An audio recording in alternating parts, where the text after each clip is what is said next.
Wewe ni mtakatifu na jina lako ni kimbilio letu na msaada wetu. Katika jina lako Jehova, ikiwa ni siku ya kwanza ya juma, kama ilivyokuwa desturi ya wanafunzi wako kukutanika kwa pamoja, wakimega mkate kwa pamoja, watakatifu wako wamekusanyika tena mahali palipowekwa jina lako, Baba wa rehema, ili wapate kumega mkate ambao ni neno lako. Baba wa rehema, Jehova, neno lako ni uponyaji, neno lako ni uumbaji wao, neno liwaumbe tena upya, neno liwakarabati, neno liwakuishe. Baba wa rehema, neno liwarudishe katika asili zao. Na Jehova, tunapoanza kipengele cha kwanza cha maswali na majibu, neema yako iwe pamoja nasi. Roho Mtakatifu ambaye ni mwalimu bora tuliyeahidiwa na Bwana Yesu ya kuwa hana budi kuondoka, lakini atamsihi Baba na kumtuma kwetu yeye aliyemfariji, aliye msaidizi, lakini pia aliye ni mwalimu wetu. Ewe mwalimu, chukua nafasi yako upate kutufundisha yale yaliyojificha yanayohusu ufalme wa Mungu. Gusa taifa letu, rais wetu, makamu wa rais, waziri mkuu na waziri wote. Gusa idara zote, mikoa yote, bunge letu tukufu pamoja na wabunge wote.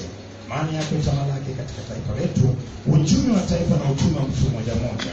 Baba wa rehema, amani ikitamalaki pia katika mataifa yote, na neno lako likipata kupenya kwenda katika mikoa yote na kwenda katika mataifa yote. Maana Bwana, tuko katika Baba wiki ya Pasaka, na Baba ikiwa ni Jumapili ya Matawi, kama Yesu aliyeingia Yerusalemu, Baba akiwa amepanda mwanapunda akitokea Baba wa rehema Bethfage, pale alipotuma wanafunzi wake ili waende wakamtoe mwanapunda, na wakiulizwa waseme ya kuwa Bwana amewatuma, naye akipanda mwanapunda akiingia kama mfalme wa amani, akiingia Yerusalemu kama yule mfalme wake aliyemwendea Yerusalemu akiwa amepanda mwanapunda. Tunatukuza jina lako Bwana kwa wiki hii ya Pasaka, maana kama ulipoingia Yerusalemu utapata kuingia Baba katika eneo hili na katika maisha ya mtu mmoja. Katika jina la Yesu Kristo naomba na mtu mmoja sema amen. Amen. Basi nakuomba kae katika kwa Mungu, na kipengele cha kwanza ni kifupi lakini kinahusu maswali na majibu. Maswali ambayo yamekuwa kikupa shida ama ambayo yamekuwa ukikumbana nayo kule nje, tunatoa nafasi kwa ajili ya maswali hayo ili Roho Mtakatifu apate kuyajibu. Lakini pia si mbaya ukiuliza sehemu yoyote kwenye Biblia, maana lengo ni tujue neno la Mungu. Kama ukifanikiwa kujua neno la Mungu mtakatifu wa Bwana, mambo mengi sana hayataweza kwenda kinyume kwenye maisha. Neno la Mungu ni katiba yetu, ni ulinzi wetu, na ndio mwongozo wa kila anayemtumainia Mungu ama Kristo. Sasa bila kupoteza nafasi, nikaribishe kama kuna mtu mwenye swali. Of course tuko katika kitabu cha Isaya katika mafundisho yetu ya Biblia, na tumefanikiwa kufikia sura ya 18 kitabu cha Isaya, lakini kwa msaada wa Bwana tunataka ya kuwa kesho mpaka Jumanne tufanikiwe kwenda mpaka sura ya 23. Tumalize sehemu ya pili, alafu kuanzia Jumatano mpaka Jumapili tutakuwa tunagusia Pasaka ni nini, kuanzia kwenye asili ya Pasaka mara ya kwanza kutajwa na maana yake katika asili yake, pamoja na Pasaka katika Agano Jipya. Lakini pia tutaangalia kwa kina wiki ya Pasaka ama wiki ya mwisho kabla Yesu Kristo hajapata kusulubishwa. Na je, tukitazama ya kuwa yanahusuje maisha ya mtu aliyeokoka kwa sasa hivi. Lakini kwanza tunataka tumalize sehemu ya kwanza ambayo ni sehemu ya pili ya kitabu cha Isaya ilichoanzia sura ya 13 mpaka sura ya 23. Sasa kama kuna mtu ambaye anahitaji asha za kutoa fungu la 10 ziko pale, unaweza kaangalia kama ulishana. Ni kama una basi baadaye unaweza ukaja ukapata kabla tujaanza ibada kuu. Lakini kwanza nikaribishe maswali. Kama utauliza katika Isaya sehemu iliyokuja chenga, kuwa bora zaidi. Lakini agizo kuu ni sehemu ambayo watu wanatakiwa kujua Biblia. Ndio maana hata kwenye Biblia unaweza kuuliza swali sehemu yote, lakini kama mtanisaidia kwa kutokuuliza maswali, hii itanipa nafasi ya kuuliza maswali mengi kwa kila mmoja. Itakuwa bora zaidi, maana na mimi nitakuwa najaribu na test watu kama kweli wameelewa kama hawajaelewa. Swali. Bwana Yesu asifiwe. Amen. Mimi nauliza kwenye wale tenashara. Sasa wale tenashara. Mbona unauliza kabla mimi sijakuuliza? Maana tenashara nataka nikuulize wewe. Hebu uliza. Uliza. Sasa wale tenashara kwenye Luka tunaona, kwenye Mathayo kuna huyu Tadayo ambaye alikuwa ni wa mwaka wa 10, lakini tunamuona kule kwenye Luka amemchanganya pale kwenye sehemu ya Simoni Mkananayo, ndio amweka ile jina la Tadayo ambayo muandika kwamba ni Yuda Yakobo. Amenichanganya hapo, ni sawa? Yuda Yakobo. Bila shaka nilisemaje? Nilisema hivi, watakatifu wa Bwana, of course tutakwenda kujifunza, lakini nataka uumize kichwa. Nilisema hivi, vitabu vinne vya Injili, the 4 books of the gospel, the books were written by different writers.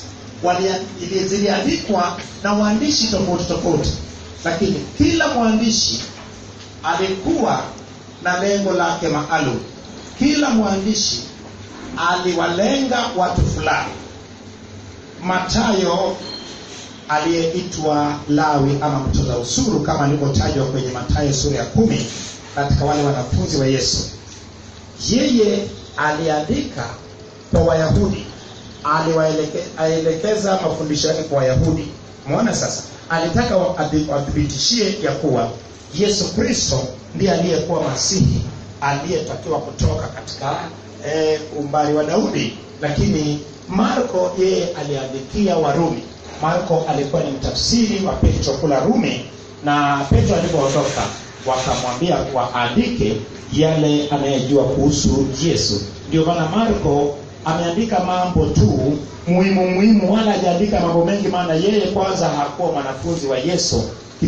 Maana walielewa Kiyunani pamoja na Kilatino, lakini Marko Yohana alikuwa ni msomi. Sasa yeye akawa anamtafsiria Petro. Kama unavyojua wanafunzi wa Yesu hawakwenda shule, so kumbuka Petro asingeweza kujua neno ile ambayo ilikuwa neno la kimataifa. Kwa mfano sasa hivi ukiongea Kiingereza hata kule China kuna watu ambao wataweza kutafsiri, maana ni lugha ya kimataifa. So kinachofanyika, Marko akaandikia Warumi. Luka alimwandikia jamaa moja ambayo inaonekana alikuwa ni kiongozi. Aliitwa nani? Theophilo. Aliitwa Theophilo. Ona. Lakini Yohana nduguye Yakobo wa Zebedayo, yeye alikuja kuandika baadaye sana katika umri wake wa uzee, mwaka wa 94 baada ya Kristo, karibu zaidi ya miaka zaidi ya 30 tangu wanafunzi wa Yesu walipokufa. Lakini kumbuka ya kuwa yeye aliandika akiwa Efeso. Lakini aliambiwa aandike mambo ambayo yeye alikuwa ni shahidi. Tayari wakati huo Biblia nyingi zilishachomwa, Wakristo wengi walishauawa, Wakristo walikuwa wanauawa sana ili habari za Yesu zisihubiriwe. So unaposoma Biblia unatakiwa usome kwa mtazamo wa mwandishi. When you are reading the Bible, you have to read it, but the focal or the focusing point should be to the writer. The writer wrote the book to a specific people. Yani mwandishi unakuta aliandika Biblia kwa wakati fulani, katika eneo fulani, kwa watu fulani. Lakini sisi wa sasa hivi, je, inatuhusuje? Hii ndio maana watu wengi sana wanakosea kwenye Biblia. Unakuta mtu anachukua mstari moja alafu anaanza kufundisha nayo. So anatumia akili nyingi. That person using carnal mind. Anapotumia akili yake, ina maana sasa haipo tena kiroho zaidi. Ndio maana Martha, nisikilize. Mathayo, Lawi ama mtoza ushuru aliyeandika kitabu cha Mathayo, ambacho ni kitabu cha kwanza katika vitabu vya Injili kama ilivyoandikwa kwenye Biblia. yeye alikuwa ni moja kati ya wanini, kati ya wanafunzi wa Yesu. So kumbuke ya kuwa of course watu wanakuwa na majina zaidi ya moja. Ndio maana unakuta walikuwa na majina yao ya asili, lakini katika kuwa wanafunzi wa Yesu kuna wengine walibadilishwa majina, ama wengine ambao majina yaliyotumika unakuta kuna jina lingine likatumika sana. Umeona sasa? Ndio maana Simoni alijulikana kama Petro, lakini Petro ni jina Yesu aliyempa yeye. Umeona? Petro maana yake ni Kefa ama nini, ama mwamba. Lakini ukienda kwa Marko unakuta Marko ameandika, lakini aandiki sana kama nani, kama Mathayo alivyoandika. Lakini Luka yeye alikuwa ni msomi, na bila shaka aliandika kitabu chake Luka alifanya utafiti ya kisomi, akikusanya nini, taarifa kutoka kwa watu tofauti. So kumbuka, anachoambiwa na kuandika ni tofauti na mtu anayeandika kitu ambacho alikuwa ni shahidi kama Mathayo, Marko. Lakini kinachofanyika ni majina yaliyojulikana kwa watu, majina yaliyojulikana katika huduma wakiwa na Yesu, ndio inayoleta tofauti. Sasa mimi naomba uende ukafanyie kazi. Tulisema ya kuwa baada ya Pasaka niliwapa watu homework ya wafanye nini? Usome habari za wanafunzi wa Yesu. Usome kwenye vitabu vinne. Ukishasoma nilikuambia usifanye nini? Uoanishe majina ya wanafunzi wa Yesu wa kwanza, wa pili, wa tatu mpaka 12 kwenye kitabu cha Mathayo, Marko, Luka. Ukizioanisha, so utakuta kabisa kuwa kwako wewe utapata kuyajua, na mimi nitakapoingilia kati tutapata sasa weka sawa. Ni jambo jepesi sana. Nilikuuliza, nilisoma nikaoanisha. Nataka nijue kwamba Thadayo kwenye Mathayo hizo wamemuita Thadayo. Kwenye Luka nisema Yuda Yakobo, nimeandika sahihi? Bila shaka. Unaposema Yuda Yakobo unasema Yuda mwana wa Yakobo, ama kwa Yakobo ni sawasawa na Yakobo wa Zebedayo. Umeona sasa? Yakobo wa Zebedayo. Umeona sasa? Yakobo wa Zebedayo na maana Yakobo mwana wa nani? Wa Zebedayo.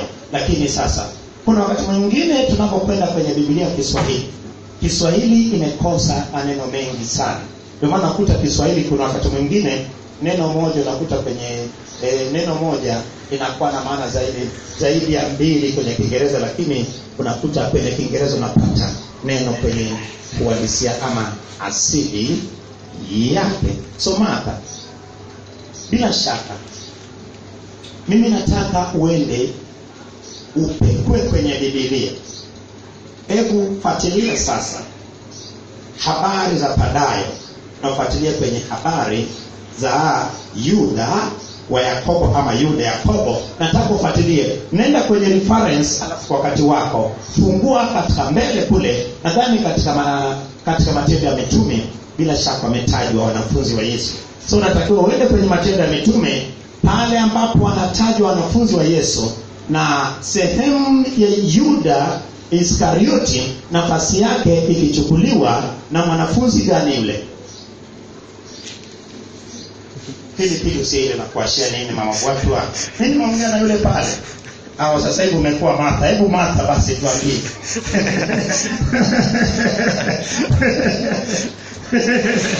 Martha ukusikie. Msaidie basi. Umejitoa kumsaidia. Hebu msaidie. Anaitwa nani? Anaitwa Matia. Matia alichukua nafasi ya nane, nafasi ya Yuda Iskarioti. So uangalie majina kule. Sasa umeona sasa, ukiangalia katika Matendo ya Mitume utakuta aliyeandika Matendo ya Mitume ndiye aliyeandika kitabu cha Luka. So takatifu Bwana, maana kuna vitu ambao sasa kwa ana agizo kuu ambao tumejitoa kujifunza Biblia, huwezi kuelewa maana ya neno pasipo kujua mwandishi wake na lengo lake maana ilikuwaje. Ndio maana mtu anaweza kaelewa akasema hivi, mwanamke asishuke nywele, mwanamke afunike kichwa, mwanamke anyamaze kimya mbele ya kanisa, lakini hajajua ya kuwa Biblia, unapotafsiri Biblia kuna mambo makuu matatu ambayo ni muhimu sana. Cha kwanza inakuwa ni kanuni, principle.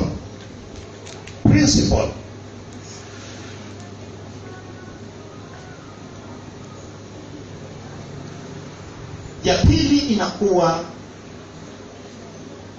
ni maono. Unayeona pale unaposoma Biblia. Maono unayeona pale unaposoma Biblia, unaona nini pale? Maono.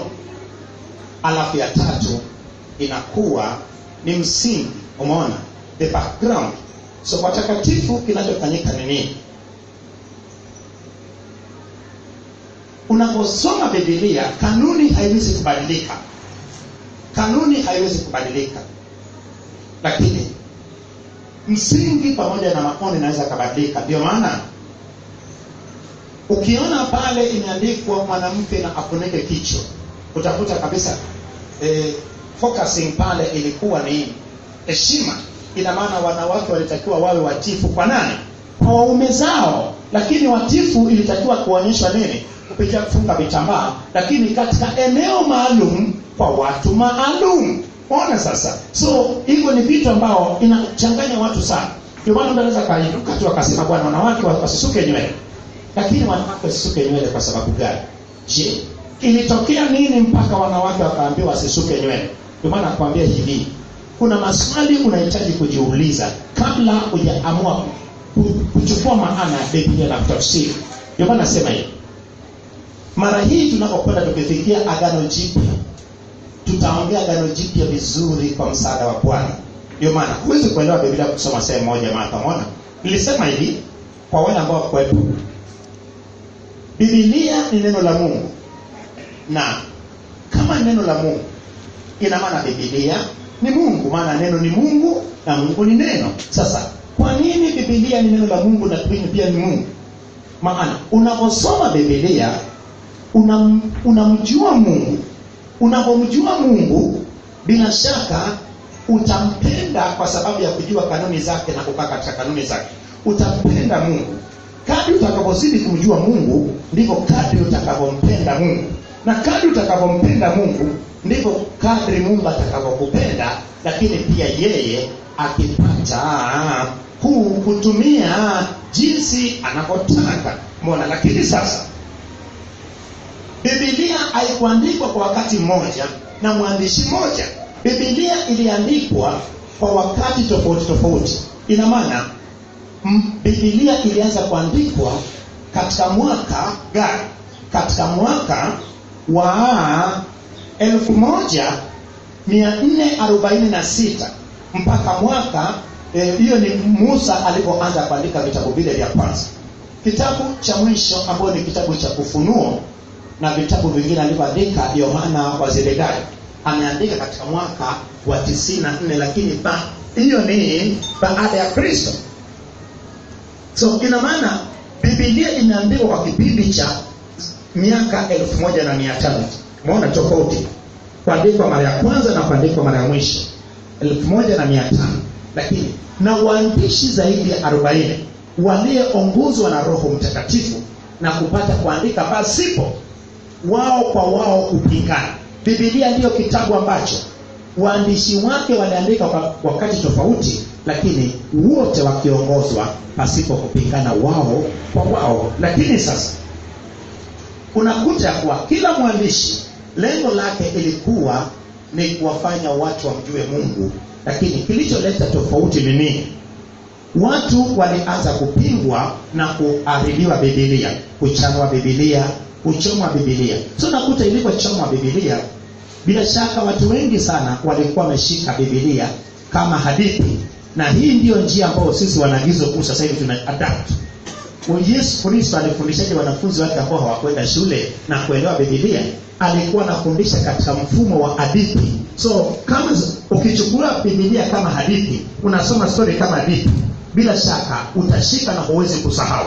Ndio maana sasa wengine wakaja na katika hizo hadithi wakapata kuandika. So nakuta mwandishi mwingine ameandika kipengele hajamaliza kuandika. So ili uelewe sehemu nyingine, lazima usome kitabu chake, usome kitabu cha mwandishi mwingine na mwandishi mwingine. Unaposoma mpaka Biblia mwisho, ndivyo unavyomjua Mungu kwa ukamilifu. Nisikie amina kubwa. Amen. Nisikie amina kubwa. Amen. Nani mwingine mwenye swali? Bishop, unaenda kwenye Ruthi, tunaona pale na Boaz na yule ndugu wa karibu wanapokwenda kuongelea jambo la Naomi kuuza shamba la Elimeleki. Sasa pale tumeambiwa kwamba desturi yao ilikuwa ni kwamba wanapotaka kukubaliana jambo lolote, kama ushahidi wa mmoja alimvulia kiatu mwenzake. Unaona pale yule ndugu wa karibu alipomkatalia na Boaz kwamba yeye hawezi akamuinulia Ruth au marehemu zao, baadaye alihamua yeye ndio amvulie kiatu Boaz ili kumpa Boaz kwamba amuoe Ruth na kuchukua mali ya marehemu na kumuoa Ruth. Je, angekuwa ni maana pale haki ilikuwa ni kwa yule ndugu wa karibu alafu ndio Boaz. Lakini sasa angekuwa ni Boaz ameamua kumuoa Ruth, yeye angemvulia yule ndugu wa karibu kiatu. Boaz angeamua kumuoa nani?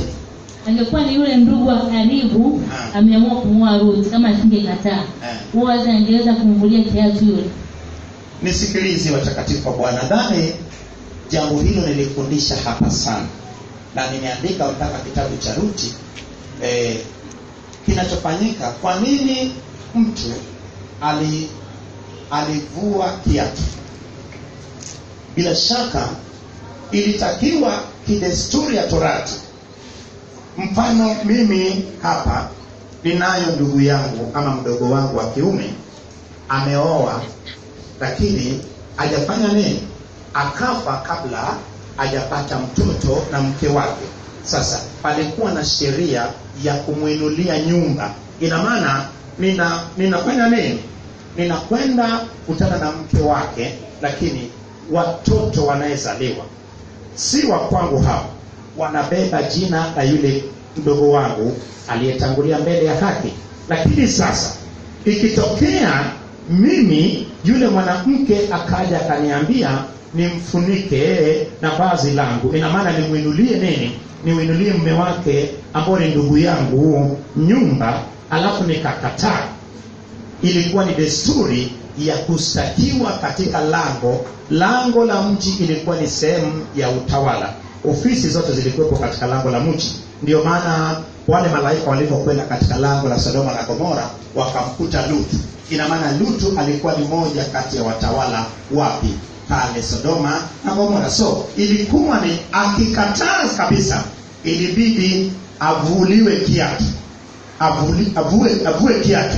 Anapovuliwa kiatu sasa, ilitakiwa sasa watu apewe jina la kwa alifanya nini? Aliyevuliwa nini? Aliyevuliwa kiatu. Ina maana aliyekataa kuinulia ndugu yake nyumba. So kinachofanyika, Rutu alipomwendea Boaz kama alivyopewa maagizo na mama mkwe ambaye Naomi. Naomi akamwambie nenda, lakini mwambie atande vazi lake juu yako. Ina maana akuinulie nini? Akuinulie mume wako zao. Kumbuka ya kuwa pamoja na Boaz kuwa ni wa karibu, lakini Boaz amesemaje? Boaz alisemaje? Alisema ya kuwa yupo ndugu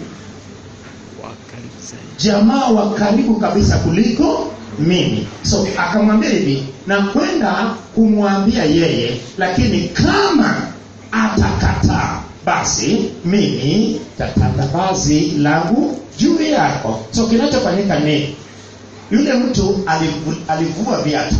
Unaona, ina maana alifanya nini? Kuvua viatu. Yeye hakuvua viatu kwa sababu gani? Kwa sababu ya aibu.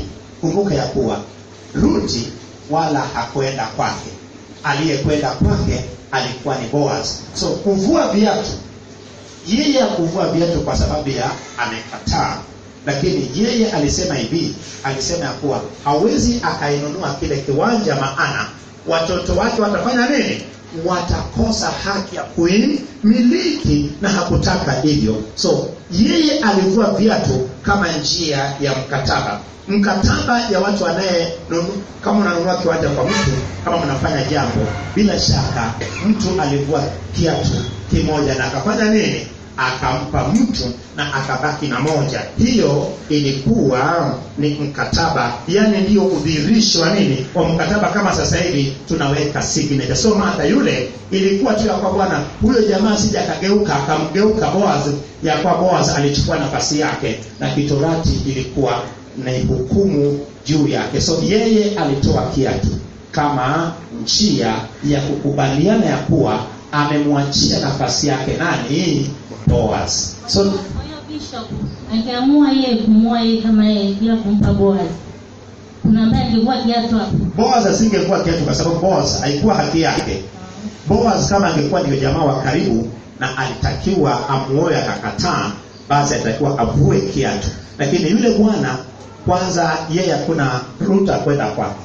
Boaz ndiye alienda kwake. Lakini sasa kwa sababu alikuwa jamaa wa karibu, Boaz hakutaka hata aletewe malalamiko, ndio maana sasa yule bwana alikubali kumwachia nafasi yake kwa kuvua kiatu, lakini si kwa aibu, bali kama mkataba ya kuwa bwana tuandikishane chini usije kaniruka. Nani mwingine mwenye swali? Nadhani Martha wewe ulikuwa katikati ya wiki huji sana. Nani anasema mchungaji kweli ulifundisha? Bila shaka yes, nilifundisha. Sema wewe katikati ya wiki ulikupata nafasi ya kuja kwenye Bible study sana. Mtu mwingine mwenye swali? Na mimi nitauliza maswali. Bwana Yesu asifiwe. Amen. Kwenye Isaya sura 17 mstari wa kwanza unasemaje? Ufunuo juu ya Dameski, tazama. Dameski umeondolewa usiwe mji, nao utakuwa chungu ya magofu. Kwa kawaida kwa wanafunzi wote tunadhani tunafahamu kwamba Dameski ni mji. Sasa unapokuja kuwa sio mji, unakuwa magofu ya uchungu, ina maana palipatilizwa palipokuwepo tena na mji.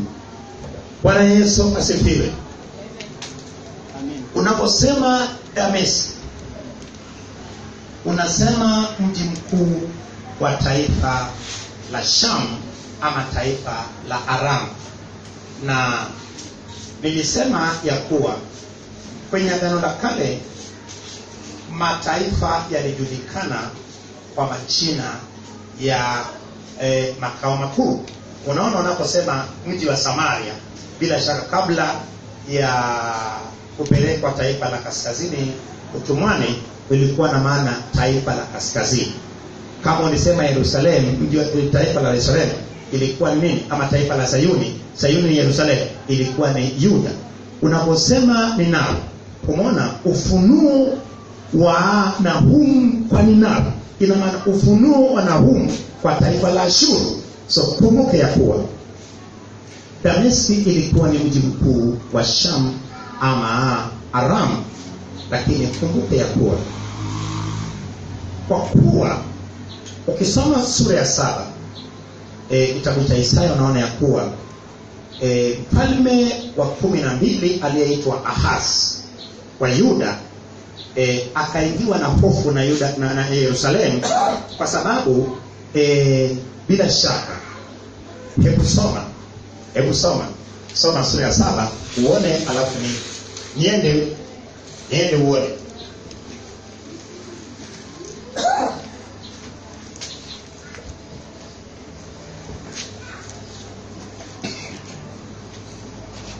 Sura ya 7 mstari wa kwanza tu, tujenge msingi ili tukajengage msingi kwanza.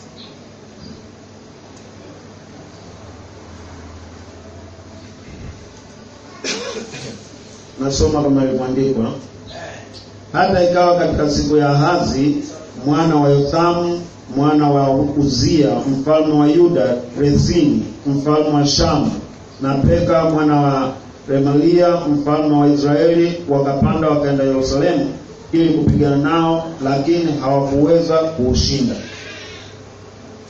Kisha watu wa nyumba ya Daudi wakaambiwa kwamba Shamu wamefanya mapatano na Efraimu. na moyo wake ukataharuki, na moyo wa watu wake kama miti ya mtuni itikiswavyo na upepo. Basi Bwana akamwambia Isaya, haya, toka kumlaki Ahazi, wewe na sheria ya Shubu mwana wako huko mwisho wa mfereji wa birika la juu katika njia kuu ya uwanja wa Dobi. Ukamwambie, angalia, ukatulie, usiogope wala usife moyo, kwa sababu ya mikia hii miwili ya vinga hivi vitokavyo moshi, kwa sababu ya hasira kali ya Resini na Shamu na mwana wa Remalia, kwa kuwa Shamu amekusudia mabaya juu yao, pamoja na Efraimu na mwana wa Remalia, wakisema, haya, na tupande ili kupigana na Yuda na kuwasumbua, tukabomoe mahali tupate kuingia na kummilikisha mfalme ndani yake, huyo mwana wa Taabeli.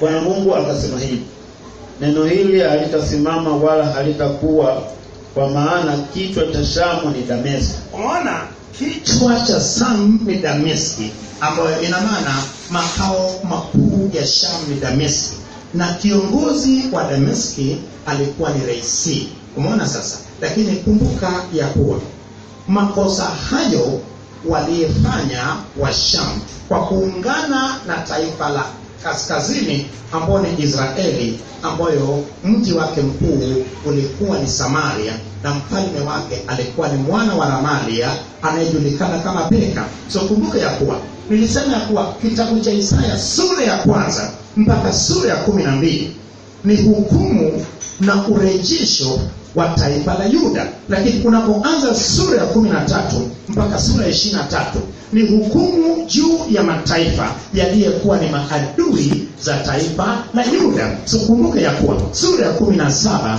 ni hukumu juu ya moja kati ya taifa iliyokuwa ni adui wa Yuda, taifa la Shamu. Lakini sasa ukisoma vizuri utaona ya kuwa Isaya anaona maono juu ya hukumu itakayekuja katika mji mkuu wa Shamu. Lakini kimsingi ni mji mkuu ilikuwa ikiangamizwa, ina maana utawala ulikuwa umekwisha. Ndio maana baada ya kuhusuriwa Yerusalemu kwa miezi 18 na hatimaye Yerusalemu kuanguka, ina maana Yuda ilianguka, na hata mji wa Samaria kuhusuriwa miaka 3. Bila shaka ile kuanguka Samaria, taifa la kaskazini lianguka. So ina maana Dameski ingeanguka, ingebaki kuwa kama nini? Kama makufu tu. Ina maana pasingekuwa na watu wanayemiliki na kuishi pale, kama Yerusalemu ilipobaki miaka 70 pasipo kukaliwa na mtu, mpaka Bwana alipomwinua Koreshi na kuwarejesha Yerusalemu wale wa Yuda. So kinachofanyika ni nini? Kwa makosa waliyefanya Shamu kwa kuungana na taifa la Israeli na kwenda kuvamia Yuda, kumbuka ya kuwa kosa lao ilikuwa nini? Ukivamia Yuda tayari umemvamia Mungu, maana Mungu alikuwa anakaa katikati ya watu wake. Alikuwa anakaa katika mlima wa Bwana ambao ni hekalu lake lililojengwa katika mlima Moria. Ni sawa sana sasa hivi wewe ni hekalu la Bwana. Paulo anasema miili yetu ni hekalu la Roho Mtakatifu. So kosa la adui wako ni nini? Kosa la adui wako ni anapokuvamia, ina maana anamvamia Mungu. Ndio maana kisasi ni cha Bwana, vita ni vya Bwana. Ina maana yule anayekuvamia si yeye, lakini ufalme wa giza ndani yake inavamia ufalme wa Mungu ndani yako. So ndio maana ukienda kimwili unapata kuumia, maana vita hivyo si vya kwetu sisi, lakini vita hivyo ni vya Bwana. Ndio maana kosa la wachawi ni anapomgusa huyu, anagusa hekalu la Bwana. Aliyegusa Yuda aligusa makazi ya Mungu. Ndio maana katika Yuda kichwa chake ilikuwa ni wapi? Ilikuwa ni Yerusalemu. Lakini kichwa cha Yerusalemu hakuwa ni mfalme Ahazi. wala wafalme wengine waliotawala. Kichwa cha Yuda ilikuwa ni Bwana mwenyewe, maana Bwana ndiye aliyetawala katika Yuda. Nadhani umenipata vizuri. Lakini ahadi ya Bwana kupitia nini? Kupitia unabii wa Isaya juu ya Dameski. Ina maana Dameski ingeangamizwa kabisa. Kama nini? Imefananishwa hapo kama Yakobo alivyoangamizwa. Yakobo ni taifa la Israeli, iliangamizwa katika mwaka 722 na taifa hilo likurejea tena. Yesu alikuja kuwarejesha makabila 10 ya taifa la kaskazini, lakini walipokataa, jambo hilo itakuja kutokea wakati wa utawala wa Yesu Kristo kwa miaka 1000, na maana utawala wa milenium. Lakini kwa wakati huu ina maana taifa la Yuda ndio ipo na makabila yale mangapi? Matatu. Naposema makabila matatu, ina maana kuna kabila moja ambao kuhesabiwa ambayo inaitwa kabila la Lawi, ikibeba Walawi pamoja na makwani. Hebu nisikie amina kubwa kwa mtu ambaye anampenda Kristo. Amen. Nisikie tena amina kubwa kwa mtu anayefurahia Bwana. Amen. Tunapoongea neno la Mungu hivi unaweza kusema and why should we? Neno la Mungu la kweli ikiongelewa, inapopita katika maisha ya watu, inafungua watu, inang'oa mapando yote, inahuisha watu, inaumba watu tena upya. Ndio maana unaona naweza nikaomba naye na I can pray with it. Sema Baba, katika jina la Bwana, katika jina la Bwana, katika jina la Bwana, katika jina la Bwana, mimi ndio Yuda, mimi ndio Yuda, na Bwana makao yake ni ndani yangu, lakini Sham na Israeli inawakilisha wabaya wangu wote walioinuka kinyume nami, kama Bwana alivyosema kupitia kinywa cha Isaya, ya kuwa vingi viwili vya moshi havitapanda kinyume na Yuda wote wanainuka kinyume nami, kinyume na familia yangu, kinyume na hatima yangu, kinyume na afya yangu, hawatafanikiwa. Jinsi Rezin aliyekuwa kichwa cha Dameski, na Dameski ikiwa kichwa cha Sham, na mwana wa Remalia akiwa kichwa ya Samaria, na Samaria ikiwa kichwa ya kaskazini. Nami kwa jina la Bwana, mataifa yote yanayokwenda kinyume nami hayatafanikiwa, hayatafanikiwa kwa jina la Bwana, kwa jina la Bwana. Ninakuwa chini ya ulinzi wake, na mabaya yote yaliyopangwa kinyume nami ninayabatilisha katika jina la Bwana. Na mtu mmoja aseme amen. Amen. Naposema jina la Bwana, unaweza kusema mchungaji mbona utumie Yesu? Watakatifu wa Bwana, Yesu wanafunzi wake sana sana Petro alikuwa anamuitaje? Alikuwa anamuita Bwana. So moja kati ya majina ya Yesu ni Bwana. Kuna wakati mwingine naweza nikasema katika jina la jiwe la pembeni iliyekataliwa na waashi. Saa nyingine naweza nikasema nguzo la wingu iliyewaongoza Waisraeli jangwani mchana na nguzo la moto usiku. Naweza nikasema mwamba uliyetoa maji jangwani. So Yesu ana majina mengi sana. Naweza nikasema tawi katika shina la Yese, naweza nikasema chipukisi katika shina la Daudi. So majina hayo yote ni ya Bwana Yesu. Nani mwingine mwenye swali?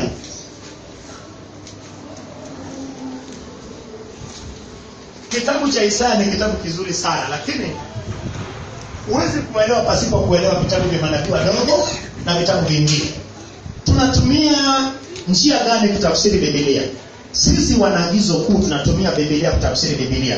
We are definitely using the Bible to expand or to translate the Bible. Ni Mungu mwenyewe anaweza kujifunua ili watu wapate kumjua. Ndio maana Biblia tunaitumia kutafsiri Biblia. Tunatumia sehemu moja kutafsiri sehemu nyingine. Hatusemi ya kuwa tumeshushiwa. Roho Mtakatifu bila shaka atatoa katika yale yaliyo ni ya Yesu Kristo ambao ni neno. Nani mwingine mwenye swali? Bwana Yesu asifiwe. Mimi swali langu liko kwenye Mathayo ni Mathayo 10 ambayo mstari wa 36 unasema adui za mtu ni wale wa nyumbani mwake.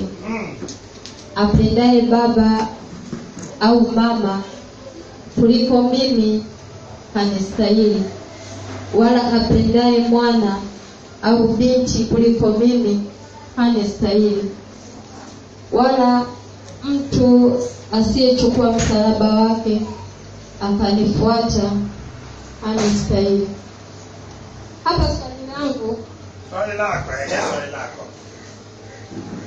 Mimi nilisukuma sana kusoma hii Mathayo juzi.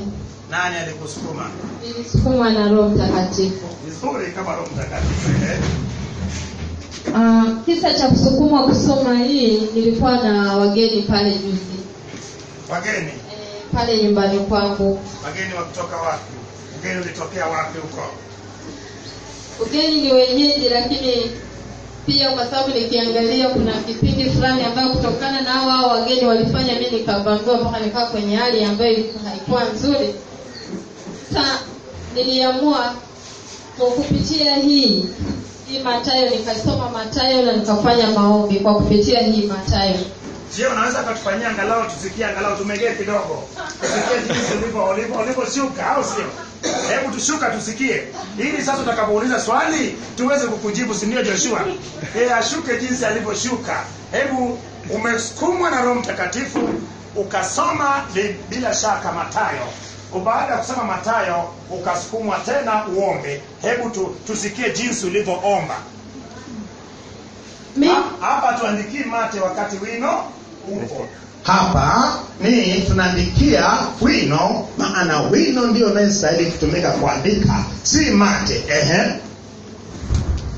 Mimi baada ya kusoma hii Mathayo 36, maana wale ni mtu wa nyumbani mwake. Sasa baada ya kwamba nimemaliza kuisoma, mimi nilitia nguvu za Roho Mtakatifu. Nilimuita Roho Mtakatifu katika ibada ile. Hebu fanya kwa mazoezi. Unamuitaje? Maana tutaelewa ulipomuita. Hebu omba. Agizo kuu, we do it practically. The best way is practicing it. When you practice it, it becomes part of your life. Because practice makes perfect.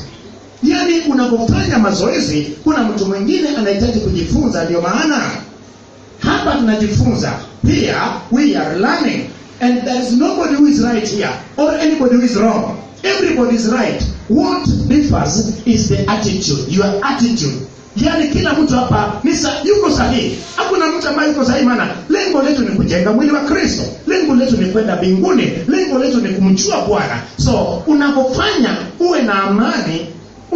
Hebu shuka. Hebu litie jina la muitie Roho Mtakatifu tuone. Ulimuitaje? Kuna mtu mwingine anataka aje aite Roho Mtakatifu. Hajui jinsi ya kumuita wewe. Muite Roho Mtakatifu tusikie. Wengine wanasema mchungaji, mimi sasa sitauliza swali maana naona kama mimi sitaki kabisa.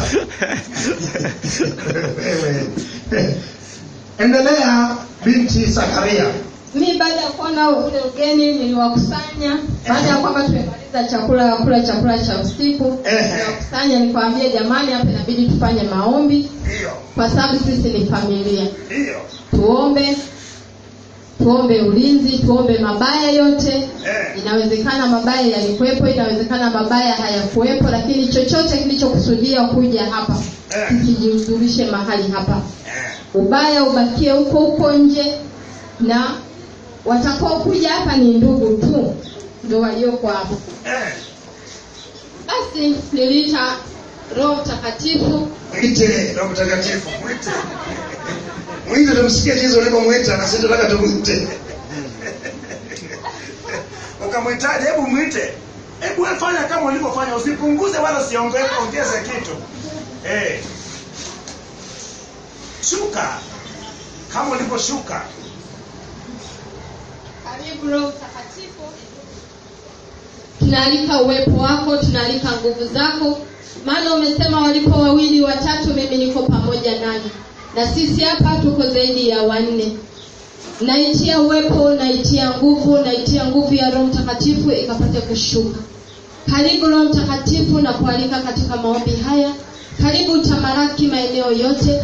Karibu utakase, karibu uponye, karibu ufungue kila kilichoko mahali hapa. Karibu Roho Mtakatifu, naitia uwepo wako, naitia nguvu yako. Maana Roho Mtakatifu uliposhuka, ulishuka kama ndimi za moto. Wewe ni moto. Ulishuka kama maji. Wewe ni maji. Ulishuka kama mafuta. Wewe ni mafuta. Karibu Roho Mtakatifu. Karibu Roho Mtakatifu. Naitia uwepo wako, naitia nguvu zako. Tamaraki mahali hapa. Tamaraki maeneo haya. Tamaraki kwa mmoja aliyeko mahali hapa. Karibu Roho Mtakatifu. Naitia uwepo wako, naitia nguvu zako. Sitaongea mimi bali wewe ukaongee. Karibu Roho Mtakatifu, ukitumia kinywa changu, ukitumia mikono yangu, ukitumia kila ambacho ninaweza kukitumia. Karibu Roho Mtakatifu. Wewe ulishuka kama maji, ututakase. Wewe ulishuka kama maji, ututakase, utuponye, utuoshe kila uchafu ulioko kwa mmoja. Tuoshe, tutakase. Ulishuka kama mafuta, ututakase.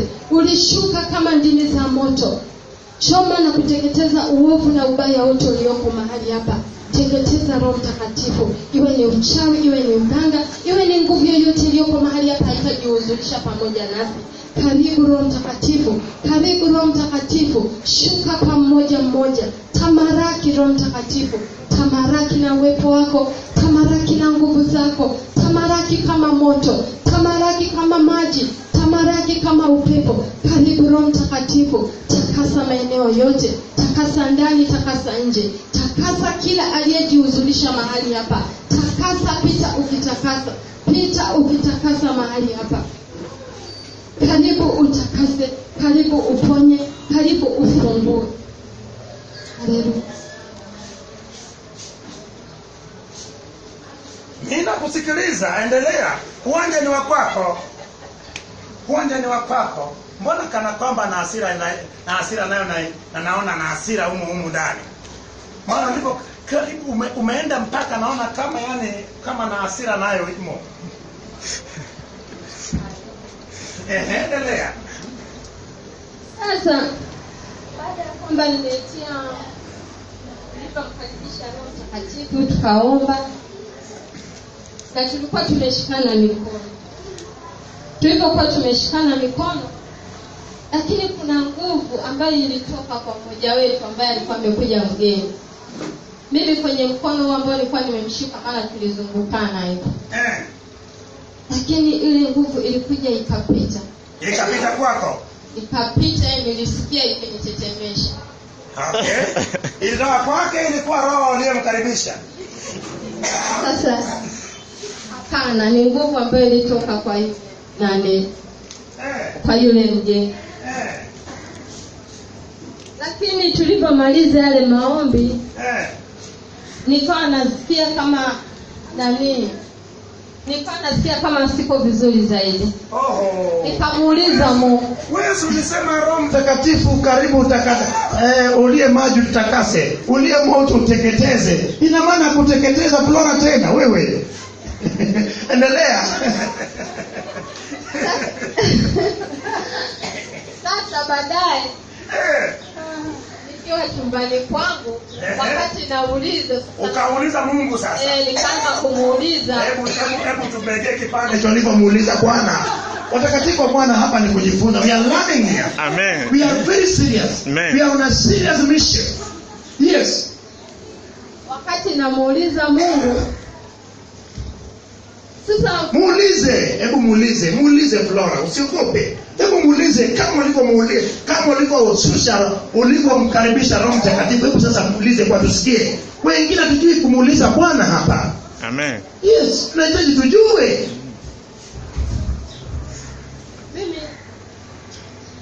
Maana yeye amesema niite nami nitakuitikia. Ukinitafuta nitaonekana. Nikasema ukaonekane nami Bwana, hata katika ibada hii tuliyoifanya. Sema nami Bwana, kutokana na haya yote ambayo nimeyaona. Huu ubaya unatokea wapi.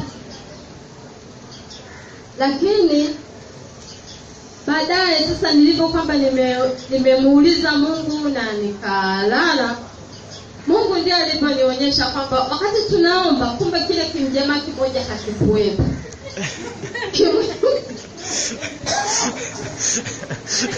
Mwili ulikuwepo lakini yeye hakuwepo. Sasa akawa nje ya geti kule na kundi kubwa, lakini rudia kidogo hapo. Unaona mwenda haraka sana Flora. Hebu rudia kidogo. Muuliza Mungu. Hiki kilichojidhihirisha. Sasa ndio kwamba mmoja kati yetu hakuwepo. Yaani si tulikuwa wanne tunafanya ibada, lakini mwingine tulikuwa watatu, mwingine hakuwepo. Mwingine alikuwa wapi? Mwingine alikuwa nje ya geti. Anafanya nini huko? Alikwepa mawe. Alikuwa nje ya geti. Sasa baada ya kujua hivyo, lakini pia pengine kuna mambo mengine tu Mungu akawa amenionyesha. Kwa hiyo sasa mimi tena nilipokuwa mimi sikufanya tena ile ibada ya pamoja. Kwa sababu kati ya ile ibada, yani tuseme kama mimi niliwaunganisha pamoja, lakini hawakuwa pamoja na mimi. Kwa hiyo mimi waliponiuliza, leo tufanye ibada, kabla kila mtu afanye peke yake. Ukaogopa tena nisije ikawa tena kama ilivyokuwa.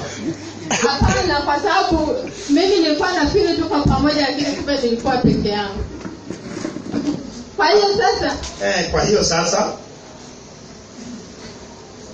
ndipo baadaye sasa usiku wa kuamkia leo mimi kwa sababu sikufanya tena zile ibada pamoja nao.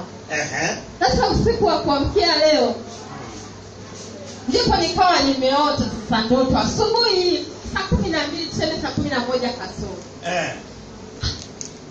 Ile ndoto nikamwota mamangu mdogo ananiambia amenipeleka kwa mganga. Sasa tumefika tuko pale kwa mganga, akawa anamwambia mganga huyu siku hizi mimi sipati taarifa zake. Naomba niambie imekuwa kwaje. Yule mganga akamwambia, chukua hiki kitu, akawa amempatia kama nazi fulani. Wewe ukachimbie mlangoni mwake. Akiingia utapata taarifa, akitoka utapata taarifa, hutaitafuta tena. Kitaongea hivi, kitaongea. Sasa nilivyoamka nikasema, mbona hakuna uchawi wala uganga katika Israeli wala uchawi katika Yakobo? Mimi nikasema huo uchawi wala uganga haupo kwangu. Nitapita, nitatoka, wala taarifa zangu hazitapatikana kama ambavyo hazipatikani sasa. Lakini ndio hapa sasa hili swala adui ya mtu ni mtu wa nyumbani mwake. Na kuna kipindi fulani tulikuwa tunaomba, ukasema ukimtafuta ndugu kama adui hutampata. Lakini sasa yale maombi sasa mimi hapo ndio kwamba nilikuwa nimesahau kwamba ulisemaje. Sasa tunapoomba ili tumpate tunamuita kama ndugu. Ndio swali langu lilipokuja hapo. Ina maana wewe shida yako ni wapate, ukishawapata wafanyeje? Ukishawapata, hebu niambie sasa wafanya mpaka wapata hiyo. Ukipata wafanyeje? Yaani kwamba nijue kwamba ninaombaje, kwa sababu mimi niliomba lakini kumbe kwenye yale maombi mimi nilisema tuko wanne, kumbe hatukuwa wanne. Bwana Yesu asifiwe. Ninaomba unisikilize. Flora alipoanza kuomba, Flora alikosea. Watakatifu wa Bwana, niliwahi kufundisha hapa. Kwenye Agano la Kale Roho Mtakatifu alikuwa anaitwa. Elisha akasema hivi, leteni mpiga nini? Kinubi ili apige kinubi ili Roho afanye nini? Ashuke. Lakini kwenye Agano Jipya Roho Mtakatifu yuko ndani yetu. So unamuita, utambui uwepo wa Roho Mtakatifu ndani mpaka unamuita Flora. Roho Mtakatifu mwenyewe ni moto. Mwingine anasema moto wa Roho Mtakatifu. Roho Mtakatifu ni moto. Unatakiwa useme tu moto ama useme Roho Mtakatifu. So Flora kinachofanyika nini? Bila shaka Roho Mtakatifu hakushuka kwa sababu alikuwepo ndani. Umeona? Lakini maana hukumtambua ya kuwa yupo ndani, alibaki vile vile. Ndio maana wale mabwana wengine wanayetawala giza walichukua nafasi. Aliyeshuka wala kwa Roho Mtakatifu. Maana Roho Mtakatifu hahitaji kushuka. Watu wengi wanaimba Roho Mtakatifu shuka, lakini Roho Mtakatifu sasa hivi anakaa ndani yetu. Maana Paulo anasema hivi, hamjui ya kuwa mwili yenye ni nini? Hekalu la Roho Mtakatifu. So unamuita wapi? Hujatambua yuko ndani yako, hawezi kutenda kazi. So ukisema shuka, aliyeshuka ni Roho Mtakatifu. Ndio maana yale yote yaliyotokea ilikuwa ni matokeo ya Roho Mtakatifu. So jambo la kwanza lazima utambue Roho Mtakatifu anakaa ndani yako. Anapokaa ndani yako, anafanya unachomwambia. Umeona sasa? So yule aliyemshusha ukasema ni moto ateketeze, bila shaka moto ilipita kwako. Ndio maana ulisikia ile nguvu. Sijui kama unanipata dada Flo. So watakatifu bwana nisikilize.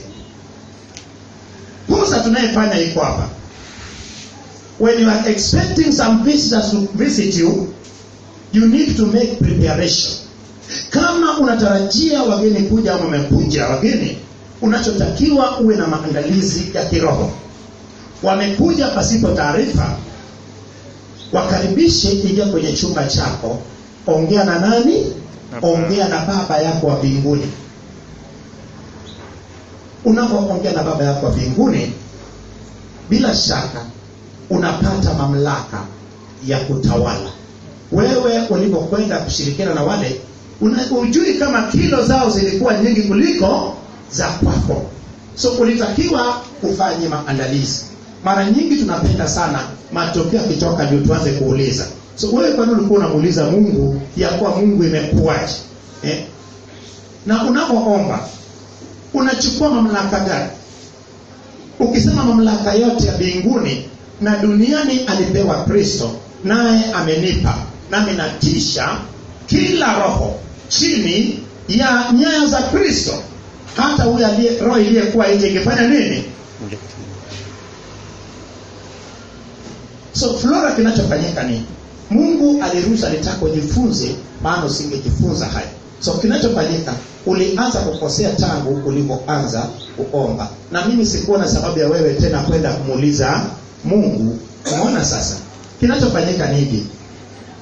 Adui wa Mungu anakuaje? Adui wa mtu anakuaje kwa karibu yake? Kuna wakati mwingine huyu mtu wa karibu yako anakuwa adui, si kwa sababu ni mbaya, ni kwa sababu yeye anapokuja, yeye hajakaa vizuri na Mungu. So anapokuja anakuwa lift ya kubeba mabaya. So kumbuke ya kuwa mwingine ajui, anatembea na kuja kutembelea, lakini amebeba roho ya mama mdogo, amebeba roho ya shangazi. So wewe ilitakiwa ushaomba, kama nilivyofundisha watu ya kuwa omba ya kuwa mtu yote anayekuja nyumbani kwako, mabaya yake yabaki nje ya mlango, afanye nini? Yamsubiri. Yabaki nje ya geti, yamsubiri. Inakuwa eneo la hatari. Tumeambiwa tujifunze kwa wana wa mataifa, maana wana nini? Maarifa kuliko wana wa nuruni. Hata kama una bastola, wewe nenda kwenye hizi mala masupermarket kubwa, bastola yako hata kwenye gari yako uweze kwenda na kuingia nayo kule. Hata funguo tu wanapokucheki na kwenye hata bishiringi uweze kuingia nayo kule. So wewe unaruhusu wanaingia na vitu ndani yako, alafu naanza sasa kuhangaika. Mzigo umeshatua ndani. Flora, wewe ulitakiwa uombe walinzi wawepo pale kwenye mlango wa geti. Anapokuja mtu akaguliwe, sema kuanzia leo. Kuanzia leo. Katika jina la Yesu. Katika jina la Yesu. Nachukua mamlaka. Niliyopewa ya Bwana Yesu. Mamlaka ya mbinguni na duniani. Na kuzimu. Na kuanzia sasa. Ninaweka walinzi watakayenizunguka. Mtu yoyote anayekuja kukutana nami. Tumeambiwa tujifunze kwa wana wa mataifa, maana wao wana maarifa kuliko wana wa nuruni, au walinzi wa kiroho watakayenilinda, watekwe kila moja na silaha zote zinazokuja kinyume nami zipate kuondolewa, zipate kufungwa, na hata nyumbani kwangu, anayekuja nyumbani kwangu, wale walinzi waanze kufanya ukaguzi nje ya geti na kwenye mlango, na mabaya yote yabaki nje kwa jina la Yesu, katika jina la Yesu. Na mtu anasema amen. Hapo sasa, kama ukiona jambo la tofauti, nenda kwenye magoti, muulize Bwana. Hapo Bwana atakuwa ila yako, atahusika Bwana. Umeona maombi kama hayo? Mimi nimejifunza mambo mengi sana katika kila siku kwa watu anayekuja kwako anakuwa adui, kwa sababu anaweza akawa mlango awe kupigwa. Tumeona kwenye kitabu cha Isaya swali aliyouliza Chipeta habari za Dameski. Ina maana ni Isaya sura ya 17. Wa Dameski wanatabiriwa mabaya juu yao, mji wao kutokuwepo tena. Lakini ukienda chini kidogo inaongelea kuwa Israeli nayo itapatwa na mabaya. Israeli waliungana na Dameski, na maana unaposema Israeli unasema makabila yale 10 yaliyotengeneza taifa la kaskazini. Lakini umeona sasa, yawezekana mabaya yanayopata ni kwa sababu ya kutuliaungana naye. Lakini hatuwezi tukajitenga na ndugu zetu. Vinginevyo tuishi sayari nyingine, tunatakiwa tukue pamoja nao, lakini bila shaka tuchukue nini? Tahadhari. So, nadhani umepata picha uliyepata. Adui wako, Yesu amesemaje? Tuwapende maadui zetu na kuombea mema. Umeona sasa? Wewe pale ungechukua mamlaka ukafanya hivyo, alafu ukaomba sasa, ukasema sasa nabariki wote sasa. Ungebariki kila mtu pale, ungeona. Na wewe Mungu alishawatia mkononi mwako, umeshashika na mikono ya watu. So wewe kwanza ndio umekula mieleka sasa. Wewe ndio uliyekula mieleka. Wewe ndio uliyekatwa mtama. Maana ukajisikia vibaya. So kinachofanyika ni nini? Tambua uwepo wa Roho Mtakatifu ndani yako. Yeye hutenda na yeye yupo ndani yako. So mwambie uliopo ndani yako ni mkuu kuliko aliyopo ndani ya wote. So tenda. So aliyopo ndani yako angesambaa katika mikono yao, ungewapiga shoti vibaya mno waliopo ndani yao. Lakini ukutambua ukuu aliyopo ndani yako, ukaanza kumuita. So ndio kosa uliyofanya. So ulipomuita wala kushuka, lakini ulipoita alishuka mbadala. Roho mtakafujo. So Flora, nataka siku nyingine tena ukafanye mazoezi. Amina. Ukafanye mazoezi ukila mieleka vizuri zaidi, maana unajifunza kwenye makosa unayofanya. We learn from the mistakes which we make. The more you make mistakes, the more you become perfect. Of course, success is so many mistakes which you made, and correction, that is the success. Makosa mengi uliyofanya na suluhisho ama kujisainisha katika makosa hayo, ndiyo mafanikio inayokuwepo katika maisha ya mwanadamu. So nasema hivi, Flora, mtazamo wako wakati wa kuomba imetosha kuleta matokeo mazuri. Lakini Flora, naweza nikakwambia makosa mengi sana uliyofanya. La kwanza, pamoja na ulikuwa unakwenda kuomba, lakini Flora ulishaingiwa na hofu. Yaani ulishaingiwa na hofu. Wewe ulikuwa unaomba lakini tayari hofu ulishaingia nao. Ni kweli kama ninavyosema Bwana ni uongo? Ni kweli. Bila shaka uliomba usiingiwa na hofu. Uliomba ukiwa chini ya tension. Ndio maana tulipokuwa naomba hapa, mimi nilikuwa naona hasira ndani yako. Hasira ina maana tayari ile hofu iliyokuwepo ndani yako wakati wa maombi. Watakatifu wa Bwana, kabla hujaenda mbele za Mungu, hebu jitazame kama unastahili kwenda mbele za Mungu. Maana maombi ya mwenye dhambi ni kelele mbele za nani? Mbele za Mungu. Lakini hatujapewa roho ya hofu na mashaka. Tumepewa roho ya ujasiri. So kumbuke ya kuwa uliomba tayari umeshakuwa na maswali mengi sana kwako. So maswali yale ndio yaliyefanya nini? Yaliyefungua mlango. So pamoja walikuwa naomba, walikuwa na kucheka, walikuwa nasema hebu tuone kilo zetu na kilo za mtu. So kilo zako zilikuwa chache kwa sababu tayari ulishatoka kwenye. Umeona hata gari, huwezi kwanza kuendesha gari, zile gari za manual alafu kaweka gia namba 3 sijui namba 4. Lazima uanze na gia namba 1, ende zako 2, uende zako 3. Na unapotoka kwenye gia namba 4 lazima uje gia namba 3, gia namba 2, urudi gia namba 1. Kutoka kwenye gia namba 4 alafu unapiga kwenye gia namba 1.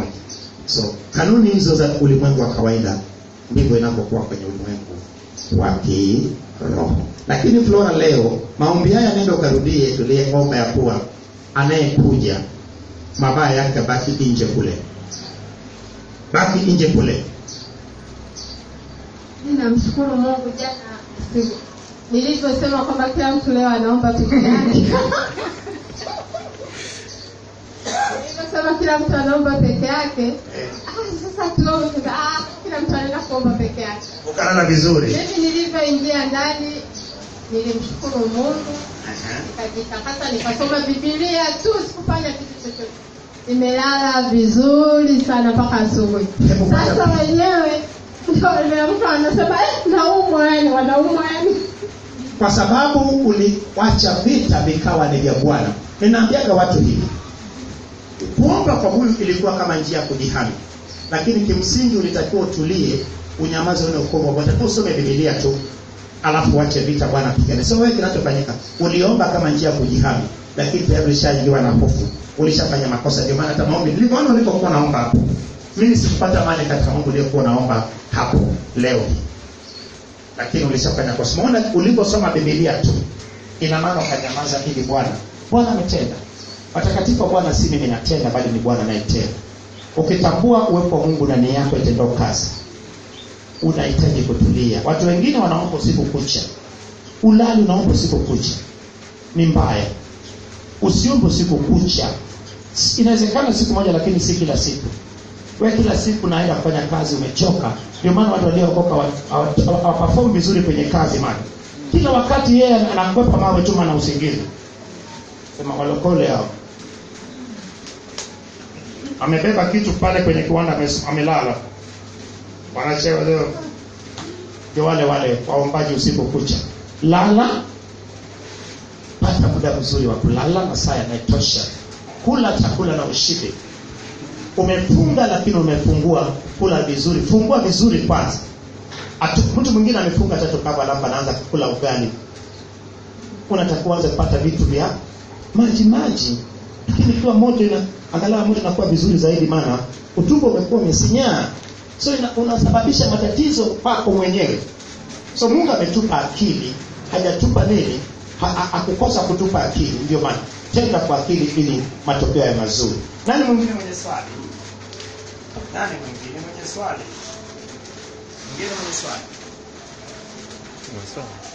Mwingine mwenye swali? Anaweza kufikiria. Amen. Mimi nimefurahi sana. Wewe ile somo wakati niko kijijini, kwa kweli utaona jinsi ambavyo kweli kama jinsi ambavyo mtumishi wa Mungu anatufundisha kwamba tunakuwa saa zingine tunaomba yani kwa hofu. Unakuta tunapambana. Ndani sogea. Simama hapo. Unakuta tunapambana kama jinsi ambavyo anasema kwamba saa zingine unaweza ukakesha huku unapambana. Lakini kusema ukweli, utaona jinsi ambavyo nilivyokuwa kijijini, nilikuwa nina maisha mazuri kweli. Unakuta saa zingine nasoma neno, nataja vitabu, nikilala nalala usingizi mzuri tu. Lakini ile ya kupambana. Sasa siku moja pale kijijini kwetu kuna mbwa yanapiga makelele sana. Sasa hao mbwa nikasema bila shaka wale wachawi hapa kijijini wanavaa sura za wanyama ili kuanza kazi. Sasa mimi siku hiyo nikasema hapana. Ngoja nikaanza kuomba rehema kwa ajili ya wachawi wote pale kijijini. Sasa wakati naomba rehema, yani limbwa lingine likawa linapiga kelele sana. Nikawa naona kabisa kwamba yule mbwa, naona sura kabisa ya kakangu binamu ambaye yuko pale kijijini, kwamba yani huyo ni fulani anaitwa Wilson. Yani naambiwa kabisa kwamba huyo mbwa anayebweka sana ni Wilson. Nikaanza kumkomboa, kuomba rehema. Naomba rehema kwa ajili ya Wilson na wachawi wote. Halafu nikawa namuomba Mungu kwamba Mungu sasa awakomboe kwa damu ya Yesu. Nikaanza kuitia damu ya Yesu. Nilipoitia damu ya Yesu, nikamshukuru Mungu sana. Yale mambo yakanyamaza kabisa. Nikaomba, nikalala. Na nilipoamka asubuhi, nikakuta kweli yule mama mkwe wake na huyo binamu yangu. Yani siku hiyo mimi nipo tu saa mbili visa kumbe wakawa namtoa hospitalini. Yule mama mgonjwa sana, haongei. Wengine wanasema tayari ameshakufa wewe. Sasa mimi hapo kwa kweli sipata maarifa kwamba kwa nini ilikuwa inakuja ile sura ya binamu yangu ambaye ni mama mkwe wake. Yule bibi kwa kweli nilienda pale, akawa tayari, nikawa nimeenda pale, walikuwa wanamrudisha nyumbani kutoka kwenye dispensary yetu. Nikakuta ile bibi tayari ameshanyamaza kimya, hawezi hata kuongea. Sasa nikasema nafanyaje hapa? Nikamwachia Bwana mimi. Kumwachia yule bwana, kwa kweli yule bibi aliweza kufa baada ya siku kama 2-3 hivi. Hali ikawa mbaya sana. Kwenye kufa kwake naambiwa kwamba kumbe alikataa yani maagano na wenzie, wachawi wenzie, yani wenye familia yao. Wakawa nasema kwamba huyu bibi yeye hakutaka kutii yale masharti ya wale wachawi kwenye familia yao. Kwa hiyo hata alipokufa, jicho moja likawa limeng'olewa, mara ziwa moja wanaangalia halipo, yani wakaangalia kuna vitu vikawa vimeondolewa. Nikasema kweli jamani, kuna mapambano. Kwa hiyo nikajua kabisa kwamba kumbe kweli yale maumbo hayakuwa ni maumbwa, kumbe yalikuwa ni watu wachawi walikuwa wanavaa sura za wanadamu. Kwa hiyo Bwana Yesu asifiwe. Kwenye kipindi chetu haturuhusiwi mtu yoyote kutaja jina la mtu yoyote katika eneo hili. Naomba kabisa tunapojifunza katika mambo yaliyotokea, tuheshimu heshima za watu. Amina. Usitaje jina la mtu wa kawaida, hata ndugu, ama jina la mtu yote ambayo umeona jambo lolote. Hili ni kwa ajili ya kutunzia watu heshima, kwa sababu kila mtu anayo haki yake. Hata kama ni mchawi ana haki, hata kama ni mganga ana haki kama mwanadamu. Ndio maana bila shaka ushuhuda ni nzuri, lakini usitaje jina la mtu. Umeona kuna wakati mwingine unaonyeshwa sura lakini unapigwa chenga. Umeona wewe uliona sura ya kaka, lakini baadaye madhara inakuja kutokea kwa mtu mwingine. Hii inatuonyesha kuwa of course unapoonyeshwa sura ya mtu unatakiwa uombe ili upate tafsiri yake. So huyo alitakiwa aombe, angepewa tafsiri ya yule ya kuwa haikuwa yeye bali ilikuwa mtu ambaye ana ukaribu naye. Ndio maana unapoota hata ndoto ukaota sura ya mtu mwingine amekuja kukunyonga ama kutenda mabaya, watakatifu wa Bwana, moja kwa moja usimwendee mtu huyo na kumtenda mabaya ama kuchukua maamuzi mabaya. Unatakiwa uombe ili Mungu afanye nini? Mungu apate kukupa tafsiri ya sura uliyeona ama jina uliyeona.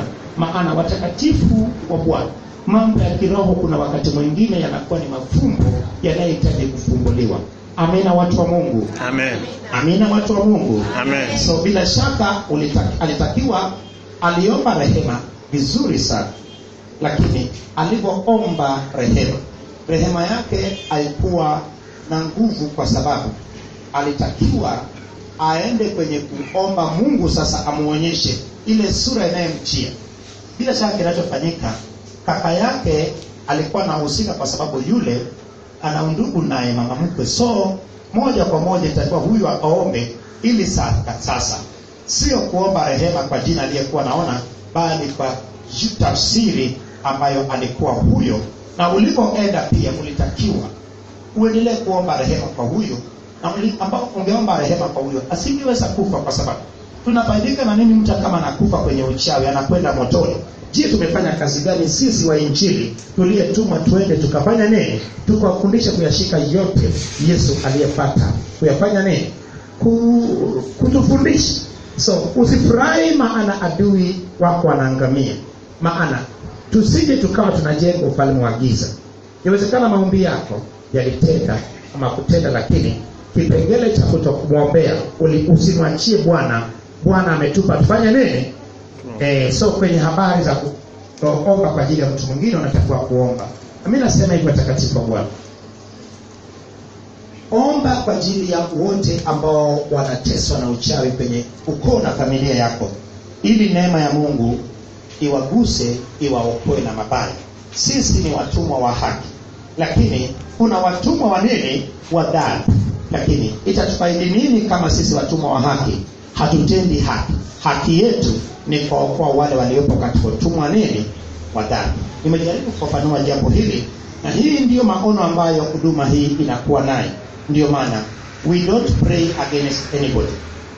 When you pray against somebody, then something is wrong with you. Utakapoomba kinyume na mtu, basi kuna kitu kiko sawa na wewe. Maana huu si wakati tena wa kuangamiza, huu ni wakati wa kwenda kutafuta mavuno. Huu ni wakati wa kwenda kuandaa watu kwa ajili ya ujio wa Yesu mara ya pili atakapokuja kama bwana harusi anayekuja kunyakua kanisa lake. Nisikie amina. Amen. So milka baadaye uende kaombe rehema, maana wala ukuomba kwa ajili ya mama huyo. Amina. Kaombage rehema, maana damu yake isije ikawa juu yako. Haleluya. Amen. Inawezekana ikawa juu yake, maana ulichukua hatua gani ya kuomba rehema ili ulishatambua ni yeye. So bila shaka na wewe kuna kitu kilikuwa katika moyo wako ukasema huyu yawezekana ndiye anayeondoka na mimi vibaya. So si mbaya, lakini unatakiwa uombe rehema, mwambie Bwana ampe nafasi nyingine aendelee kuishi ili amjue Mungu. Vinginevyo damu yake unajuaje kama haiko juu yako? Si ndio? So baadaye utaomba rehema. Omba rehema kwa sababu kusimama kwenye nafasi yako. Maana umenyamazaje wakati bado unaomba rehema? Inawezekana rehema yako wewe ndio umekuwa Elia ambao yule mwanamke amwambia hivi, nimekuaje umekuja kumkumbusha Mungu nini? Dhambi zangu mpaka akaua mwanangu. So Elia alijihami kwa kufufua nani? Mtoto. Nani mwingine swali? Mwingine swali. Nani mwingine? Ndio uzuri wa hapa. Nadhani kuna watu wengi wamejifunza mambo mengi. So many people have learned so many things kuhusu jambo hilo. So takatifu wa Bwana, hii ni kipindi cha kuuliza maswali, lakini kama kuna kitu ambacho ni muhimu unaweza kusema. Lakini angalia, we are not here to mention people's names. Hatuko hapa kutaja majina ya watu. Mimi sitaki jina la mtu. Nani mwenye kusikia nikitaja jina la mtu hapa? I don't mention anybody's name, because we have to value other people. Lazima tuthamini watu wengine kwa kutunza heshima yao. Amina, mtakatifu wa Bwana. Amen. Swali. Bwana asifiwe. Amen. Mchungaji, swali langu ni kuhusu sikukuu ya matawi. Sikukuu ya matawi, Nimekuwa nikisikiza miaka mingi kuhusu sikukuu ya matawi, lakini napata akati panapotaka kuunganisha zile dots. Yaani kwa nini, when, which, what, who, kwa sielewi. Naomba nisaidie hapo. Kwa nini? Uliza swali tena, kipengele tofauti. Swali langu ni sikukuu ya matawi. Ndio. Sasa sielewi sikukuu ya matawi, napojiuliza sikukuu ya matawi ni nini? Kwa nini imekuwepo? Lini ilifanyika? Yaani zile dots zile. Aha. Bwana Yesu asifiwe. Amen. Bwana Yesu asifiwe tena. Amen. Bila shaka sikukuu ya matawi kwa wanayesherehekea ilikuwa ni Jumapili ya mwisho Yesu alipotoka Bethania, alipokuwa Bethania kwa kina Lazaro. Akawapo pale, hatimaye walipotoka pale akaambia wanafunzi wake ya kuwa waende Bethfage, kijiji walichoikabili, watakuta mwanapunda amefungwa na wamfungue. Wakiulizwa waseme ya kwa Bwana anahitaji. Lakini sasa Walipokwenda walimleta mwanapunda. Yesu akapanda mwanapunda, lakini kabla ya kuwepo Bethania, Yesu alikuwepo kwenye nyumba ya yule mtoza ushuru, ambayo ni nani? Ni mfupi aliyekuwa katika eneo la Yeriko. Safari ya Yesu ilipotoka Galilaya ilikuja, na alipofika Yeriko, kumbuka ya kuwa anamponya kipofu Batimayo, hatimaye anakutana na Zakayo, mtu mfupi aliyemkaribisha pale chakulani. Kwa Zakayo alisema ya kuwa nisikilizeni, tunaenda wapi? Yerusalemu, na yale yaliandikwa juu ya mwana wa Adamu yanakwenda kufanya nini? Yanakwenda kutimia. So alipotoka pale wakaenda Bethania kwa kina Lazaro, Lazaro rafiki yake, dada zake Lazaro. Hatimaye wanapotoka Bethfage wakaenda Yerusalemu siku ya Jumapili asubuhi, lakini Yesu akiwa amepanda mwanapunda. Alipopanda mwanapunda, watu bila shaka wakadhani ya kuwa wakati wake wa kwenda kuwarejeshea utawala wao. Walimuona kama Masihi aliyetabiriwa, lakini wakiwa na mtazamo ya kuwa alikuwa anakwenda kama mfalme na kwenda kuwaletea ushindi wao dhidi ya Warumi, dola la Rumi iliyekuwa inatawala. So watu wakaanza kuimba usana usana, abarikiwe ajaye kwa jina la nani? Na Bwana.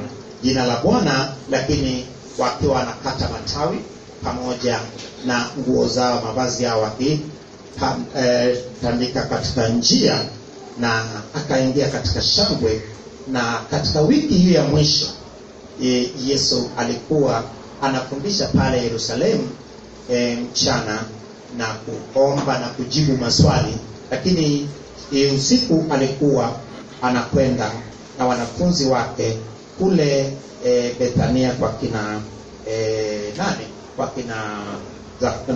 nani? Lazaro. Lakini yeye akiwaacha wanafunzi akienda katika mlima Mzeituni usiku kucha. Lakini kumbuka ya kuwa wiki hiyo ya mwisho ilikuwa ni Yesu kujaribiwa, kama alipojaribiwa yule mwanakondoo wa Pasaka aliyechaguliwa siku ya 10 kisha akakaa mpaka siku ya 14.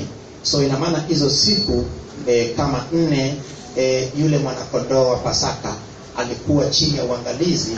Kama atakuwa na dosari ama atakuwa na ila, alitakuwa mwanakondoo asiyekuwa na ila. So Yesu Kristo ile wiki ya mwisho alikuwa pale Yerusalemu, aliulizwa maswali mengi sana, na ndio maana nimesema ya kuwa kuanzia Jumatano tutafundisha Pasaka na wiki ya mwisho kuanzia Jumapili mpaka Jumapili nyingine alipofufuka. Sasa watu wengi sana waadhimisha sikukuu ya Matawi kukumbuka Yesu jinsi alipoingia Yerusalemu kwa shangwe, lakini ikiwa ni hitimisho ya unabii aliyetoa Zakaria ya kuwa ewe binti Sayuni, mfalme wako anakujia, amepanda mwanapunda na akiwa mpole. Zakaria sura ya 9 tuliwahi kufundisha hapa.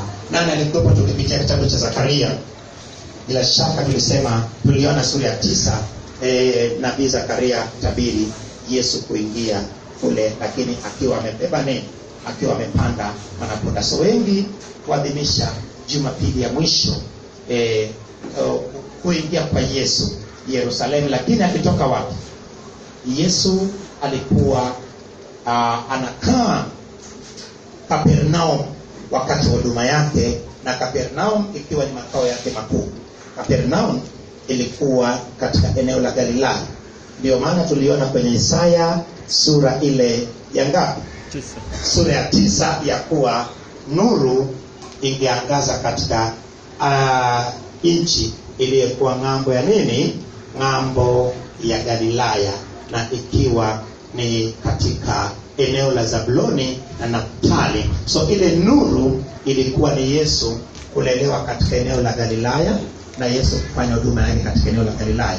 Nazareti ilikuwa katika kitongoji cha Galilaya, lakini Kapernaum pia, lakini ikiwa karibu na ile ziwa ya Galilaya. So Yesu akaishi Nazareti kutimia unabii ya kuwa ataitwa Mnazarayo. Maana yake Mnazareti. Nazarayo Nazarayo ni neno la Kiebrania yenye maana Nazareti, lakini alipokuwa pale hatimaye alikwenda kufanya huduma yake Kapernaum. So Yesu huduma yake na kukua kwake ilikuwa katika eneo la Galilaya, ili nuru, yeye kama nuru aangaze katika taifa la kaskazini ambayo ilianzia pale Galilaya ikipandisha kule juu. Lakini sasa wakati anakwenda sasa kwa ajili ya kwenda kukamilisha kazi, aliingia Yerusalemu katika wiki ya mwisho. So sisi huwa tunafundisha tu, lakini huwa hatuisherekei kama kumbukumbu, lakini of course tunafundisha, na wiki hii tutafundisha, tutaangalia kwa mapana zaidi. Tutaangalia kilichotokea Jumapili, Jumatatu, Jumanne, Jumatano, Alhamisi, Ijumaa, Jumamosi mpaka Jumapili, ambao ni wakati wa kufufuka. Na bila shaka tutakuwa angalau tumesimama kitabu cha Isaya ndani ya wiki moja.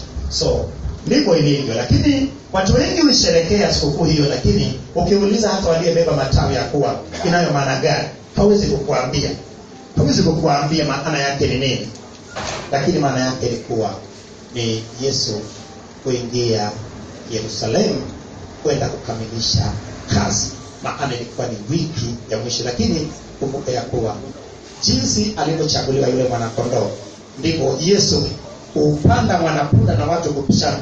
Ilikuwa ni kama kumchagua yule mwanakondoo asiyekuwa na hila, maana Yesu hakuwa na dhambi yoyote. Lakini wiki yote alijaribiwa na maswali, aliulizwa maswali mengi sana. Ndio maana tunapokwenda kwenye Agano Jipya tutagawa vitabu vya Injili kutokana na wakati, lakini pia na maeneo ambayo matukio haya yalitokea katika huduma ya Yesu. Na ndio maana watu wengi husoma Biblia, vitabu vya Injili, lakini wakashindwa kuelewa, kwa sababu kuna mengine yalitokea Yesu anapoanza huduma yake, mengine Yesu akiwa katikati huduma yake, mengine yalitokea wakati wa mwisho kabla ya sulubisho, mengine yalitokea baada ya Yesu kufufuka. Umeona? So haya yote yanatufanya sisi tupate kuelewa Biblia, lakini vitabu vya Injili. Tunasema tumesema tusisherekee. Of course unaweza kusherekea, lakini mtu atakuuliza ya kuwa ulichobeba ina maana gani? Ulichobeba na maana gani? Na kwa nini yalikuwa ni mitende? Nadhani nilifundisha hapa. Nilifundisha ya kuwa mitende ilikuwa ni mfalme anapoingia katika mji, ama mfalme anapokuwa katika sherehe, watu walipokuwa wanafurahi.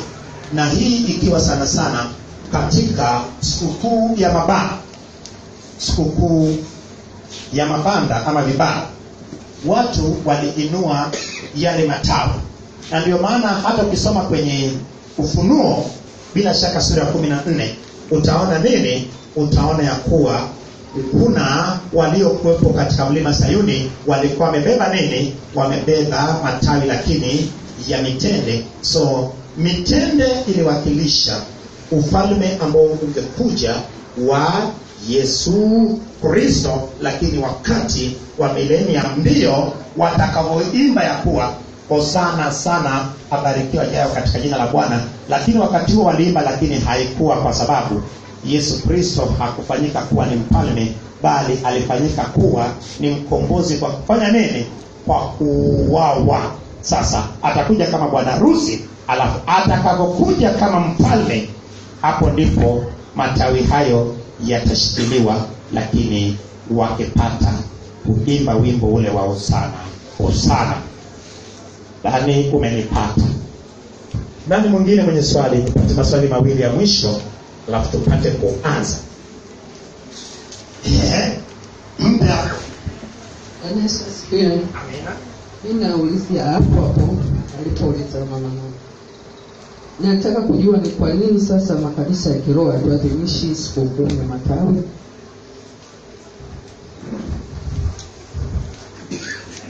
Hatuadhimishi kwa sababu Yesu akusema tufanye hivyo kama nini?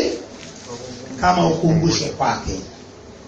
Ndio maana meza ya Bwana katika ile mlo wa mwisho alipokuwa amekitoa kikombe alisema ya kuwa hiki ni kikombe cha agano jipya katika damu yangu itakayomwagwa kwa ajili yenu.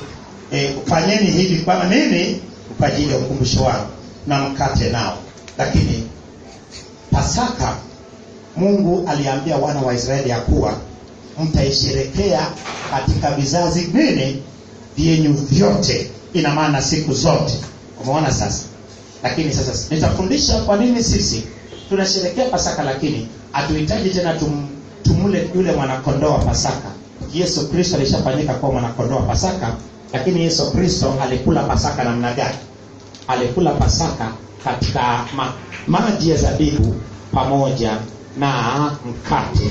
Nitafundisha kitu kinachoitwa afikoman. Maana yake kutoka kwenye kuwa nyama mpaka kuwa ni mwili wa Kristo. So bila shaka nitafundisha katika wiki hiyo, iko pana zaidi kisa, lakini hatukuambiwa hiyo tufanye nini tupate kuweka kwenye kama kumbukumbu ama kuirudia. Sawa?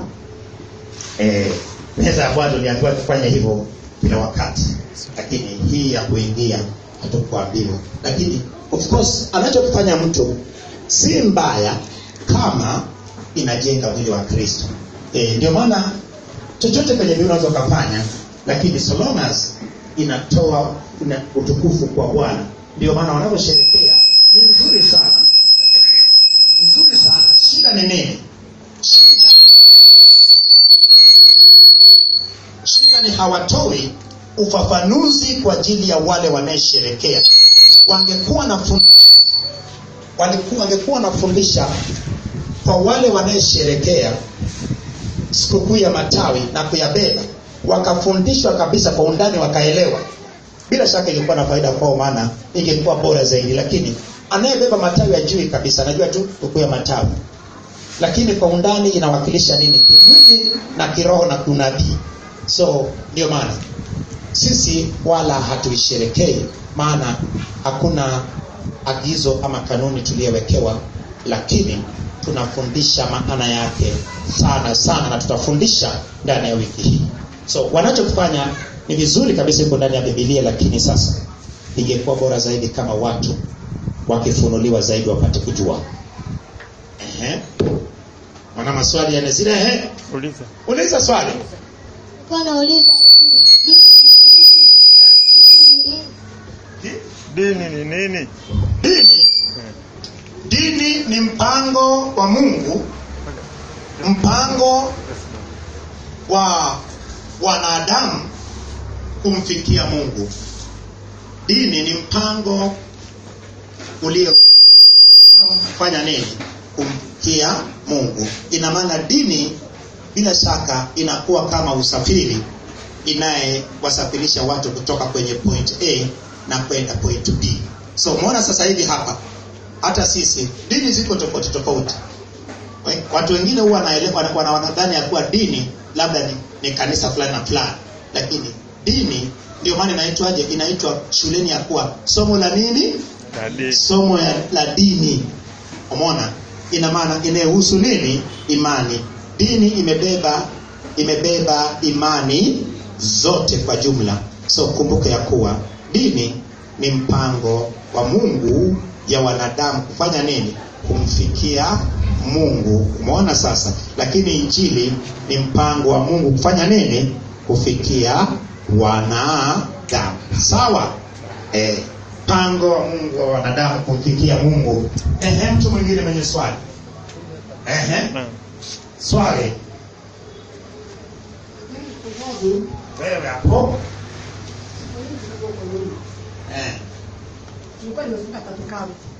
Walikuwa wamefunga tatu kavu. Sababu ya kufunga tatu kavu?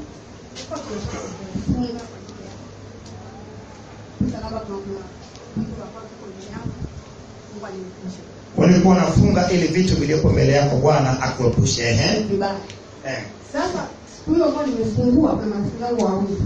Tulikuwa tunataka kwenda kanisani leo. lakini tunaenda nani ya kiroho, kutoka huko tunaenda kwanza kanisani Roma, tunatoka na kwenda. Sasa siku hiyo mimi tukao tumekaa ndani kwenye kitanda.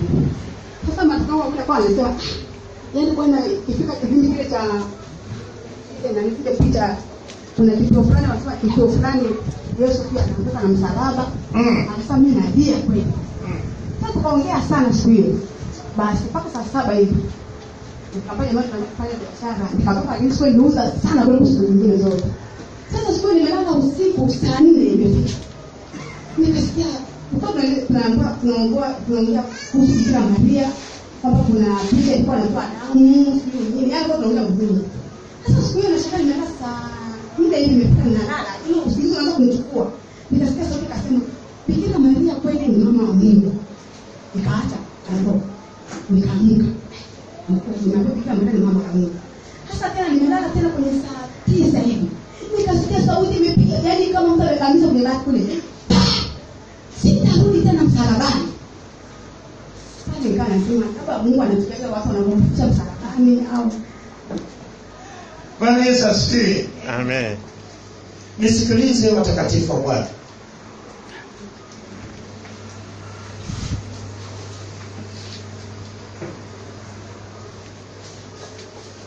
Unaposoma Biblia, ilisema ukisoma sehemu moja huwezi kuelewa Biblia. Ndio maana tunahitaji kusoma Biblia kuanzia kitabu cha mwanzo mpaka mwisho.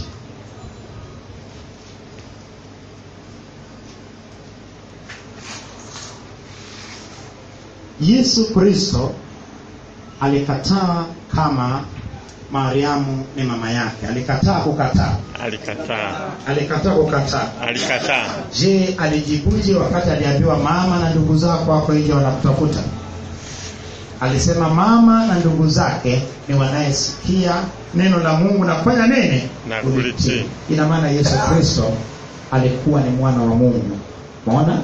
Lakini katika mwana wa Mungu kumbuka ya kuwa wale waliokuwa ndugu zake ni wale waliopewa uwezo wa kufanyika kuwa wana wa Mungu. Yohana sura ya 1 mstari wa 12. So ina maana waliokuwa nasikiliza neno la Mungu pale walipewa uwezo wa kufanyika kuwa wana wa Mungu. So wale ndio waliokuwa mama na ndugu zake. So kumbuka ya kuwa Yesu alikuwa ni Mungu, lakini kumbuka Mariamu bila shaka yeye alimzaa na alimzaa mwana wa Adam. Yeye alimzaa mwana wa nani? Adam. Isaya 9 mstari wa 6 nasema hivi, tumepewa mtoto mwanamume, amezaliwa mtoto mwanamume, na tumepewa mtoto mwanaume. So hapo kuna nafsi ngapi? Mbili. Kuna Yesu Kristo alikuwa mwanadamu 100%, lakini Yesu Kristo alikuwa Mungu 100%. Pale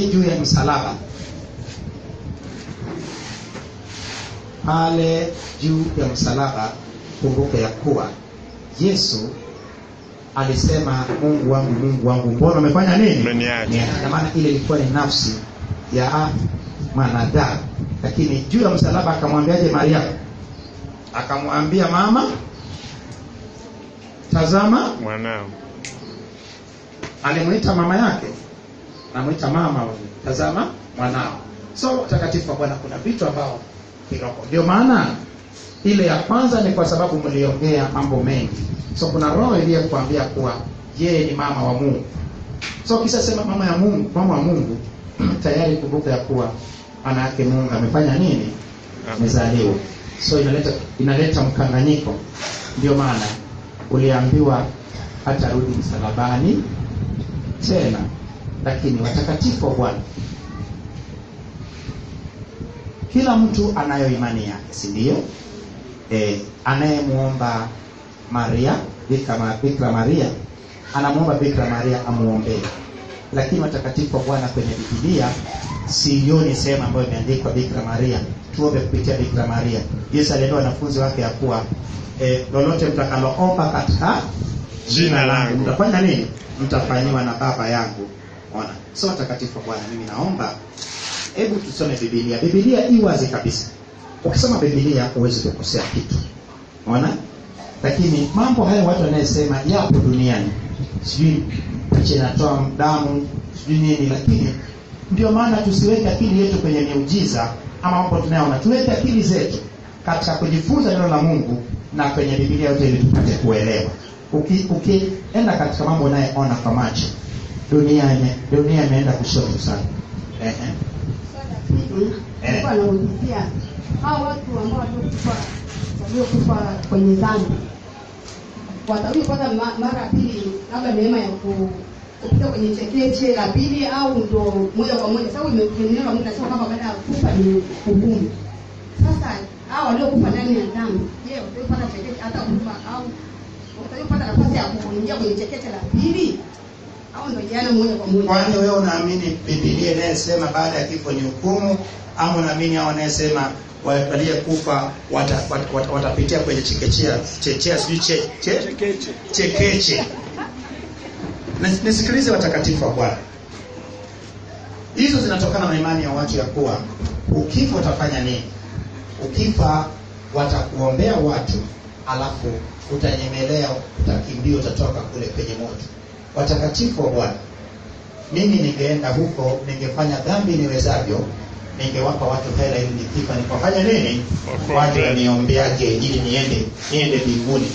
Tusingekuwa na sababu ya kuokoka. Lakini kinachofanyika ni watakatifu. Utakapofunga kinywa tap, kinachofuata ni hukumu. Ndio maana aliyekufa katika dhambi hatafufuka katika ufufuo wa kwanza, atafufuka katika ufufuo wa pili, ambao ni baada ya utawala wa miaka 1000 Yesu Kristo akiwa ameketi kwenye kiti jeupe cha kuhukumu. Waliyekufa katika dhambi wakifufuka na kuhukumiwa na kupata kwa katika moto wa jehanamu. Lakini waliyekufa katika Kristo, wao watafufuka katika ile ufufuo wa kwanza Yesu Kristo atakaporudi kunyakua kanisa lake, kwa mujibu wa Thesalonike, lakini pia wa Korintho wa kwanza sura ya 15 mstari wa 50 mpaka 55. So watu wamepotoshwa sana. Lakini umeona sasa hivi kanisa ihubiri habari za Yesu kurudi, habari za watu kwenda mbinguni hakuna sasa hivi. Ina maana watu wanahubiri sasa hivi habari za mapato, habari za kuambiwa mambo yako yote. Mtu anakuambia mambo yako yote kijijini kwenye hivyo, lakini habari za Yesu kurudi akwambii.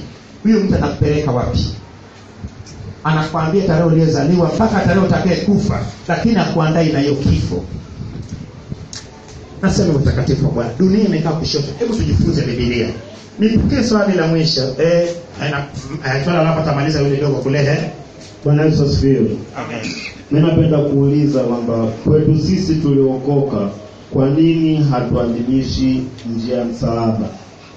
Je, hiyo haina maana kwetu sisi wenye imani ya kuokoka, au ni mapokeo? Wapi imeandikwa kwenye Biblia? Wapi imeandikwa kwenye Biblia? Wapi imeandikwa kwenye Biblia? Imeandikwa kwenye Biblia hiyo njia ya msalaba. Na imeandikwaje? Sijaperuzi bado, na ndio maana nimeuliza, sababu sina uhakika. Ila naona hebu nikuulize, kwenye Biblia imeandikwa Yesu alianguka mara ngapi? Imeandikwa? Haijaandikwa. Imeandikwa? Haijaandikwa. Imeandikwa kwenye Biblia Yesu alianguka mara ngapi? Haijaandikwa. Hebu chukua Biblia ya wenzetu uone kama imeandikwa. Mimi nayo hiyo Biblia. Na wewe nayo hiyo Biblia. Wewe najua unayo hiyo Biblia. So wewe angalie, usome, alafu kesho niletee majibu, useme imeandikwa Yesu alianguka mara ya kwanza, mara ya pili, mara ya tatu, mara ya nne, mara ya tano, mpaka 7. Unayo Biblia ya wenzetu ambao wana njia ya msalaba. Kama Biblia haijaandikwa, je, hiyo inakuwa ni mapokeo ya watu. Lakini wao wanaweza katoa ufafanuzi zaidi, maana sisi wala hatuadhimishi, ndio maana hatuwezi kutoa ufafanuzi. Lakini kwenye Biblia haipo. Kwenye Biblia haipo. Mimi na Biblia za wote. Wewe nao na Biblia, nishakuona na hiyo Biblia. Wewe unaenda kaisome uone. Bila shaka ungeshaisoma. Sasa kama haipo, sasa wametoa wapi? Unaonaga nikifundisha Biblia, nilifundisha kifo cha Isaya ambayo haijaandikwa kwenye Biblia. Nilikuambia kuwa kifo cha Isaya nilipata kwenye Talmud, utamaduni ya Wayahudi. Umeona sasa? Lakini unaposoma kitabu kingine nje ya Biblia, ni vizuri wale unayewafikishia ujumbe wako wajulishe chanzo cha taarifa hizo, ili iondoe utata. Ndivyo tunapojifunza. Hatupingi mtu, lakini of course tunahitaji kujua zaidi. Lakini inatoka bana Biblia. Mimi nasoma Biblia zote, napaka Biblia yenye vitabu 72, nayo si moja, nayo zaidi ya 2 mpaka 5. So imetolewa wapi? Ndio maana mtu una sherehe, watu wanasherehekea nini? Sikukuu ya matawi, lakini mtu atoi ufafanuzi. Anayesherehekea jui, mwanagizo kwa pata kueleza habari za sikukuu ya matawi vizuri sana. Wala si haikuwa sikukuu. Amina. Kila unachokifanya ama unachofundisha, hebu jitahidi kufafanua ili watu waelewe. Lakini si kwenye Biblia sijaiona. Kama ingekuwepo mimi ningekujibu hilo, lakini wenzetu wameweza kujibu zaidi. Swali la mwisho ili tuanze ibada. Mimi nataka nijue Musa alizaliwa wapi? Musa? Hebu nimuulize nani Musa? Musa alizaliwa wapi? Musa alizaliwa wapi? Musa alizaliwa wapi?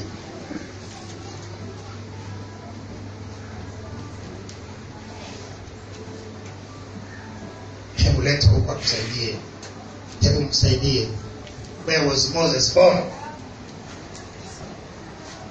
Musa alizaliwa wapi? Iya.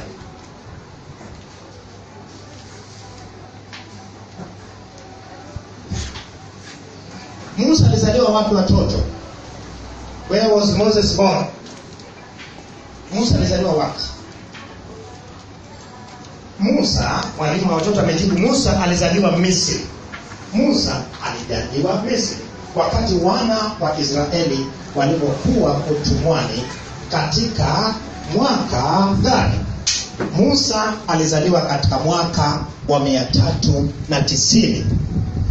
Ina maana wakati wana wa Israeli, Musa anatumwa kurudi Misri kwenda kuwaokoa wa Israeli. Musa alikuwa na miaka 40, lakini ilikuwa ni mwaka wa 430 tangu alipokwenda utumwani.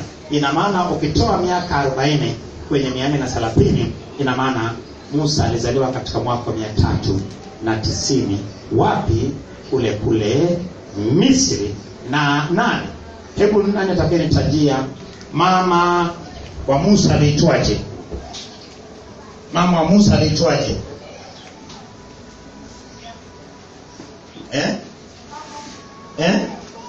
Anaitwa Yokabed. Yokabed, lakini Yokabed Kiswahili. Baba yake Musa aliitwaje? Baba yake Musa.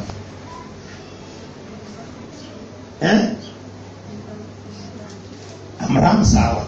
Amram alikuwa mwana wa nani? Kohathi alikuwa mwana wa nani? Kohathi alikuwa mwana wa Lawi. Vizuri. Basi niishie hapo. Hebu tupigie Bwana makofi makubwa. Tupigie Bwana makofi makubwa tena.